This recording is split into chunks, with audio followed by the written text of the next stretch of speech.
Hello বন্ধুরা সবাই কেমন আছে? এই যে আমি চিকেন বানাবো। চিকেনটা আমি আগে দেখালাম না।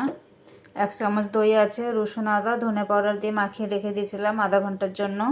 আর এই যে দুটো মিডিয়াম সাইজের পেঁয়াজ কেটে নিয়েছিলাম, কাটা পেঁয়াজ তেলে দিয়ে দিলাম। এই পেঁয়াজটাকে আগে ভালো করে ভেজে নেবো। রসুন আদা কুচি, একটা টমাটার কুচি, লবঙ্গ এলাইচি, জিরে, ভালো করে পেস্ট বানিয়ে নিয়েছি। পেঁয়াজটাকে হালকা করে ভেজে নেবো, বেশি ভাজবো না। এবারে দিয়ে দেবো, তেল ছেড়ে দিয়ে ভাজবো। তেলটা ছাড়বে তারপর ভাজা হবে। ধনে পাউডার 1 চামচ, এইটুকু লঙ্কার গুঁড়ো একটুখানি, একটুখানি হলদের গুঁড়ো। চিকেনটা রান্না করার কাছে মশলাটা ভালো করে কষতে হবে। ভালো করে মশলাটাকে কষছি, আরও কষতে। এবার চিকেনটা দিয়ে দেবো।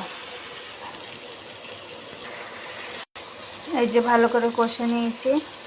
এবার প্রেসার কুকারে দেবো। এই যে প্রেসার কুকারে দিয়ে দিলাম, একটু জল দেবো, হালকা করে একটু জল দিয়েছি। এবার সিটি মেরে দেবো, একটু কসুরি মেথি দেবো, একটু কসুরি মেথি ছিটিয়ে দেবো। কুকারের মধ্যে সিটি দিয়ে দেবো। এবার এই যে কুকারে সিটি দিচ্ছে, 3টে দেবো। এই যে চিকেন একদম রেডি, গ্রেভি হালকা মশলা আধা ঘন্টার মধ্যে রেডি একদম। এবার স্টপ করে দেবো।